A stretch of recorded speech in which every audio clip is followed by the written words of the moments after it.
Ayan, gate number 5, di ba yan?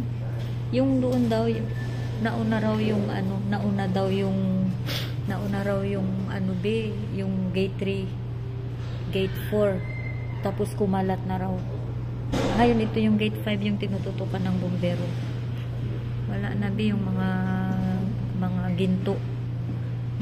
Ang sabi raw kanina sa mga ginto na yan be, ano, pagkatapos ng sunog, yung hindi raw, kasi narangan na yung mga daan, walang makakapasok. Pagkatapos daw ng sunog, papasok yung mga baladiya, pati mga pulis. Walang ibang makakapasok kung hindi sila. Kasi magre-recover din yung mga may natitira pa doon, mga ano, kung kaninong mga shop yun. Ayun ang kwento-kwento kanina dito. Tignan mo ba yung mga bumbero.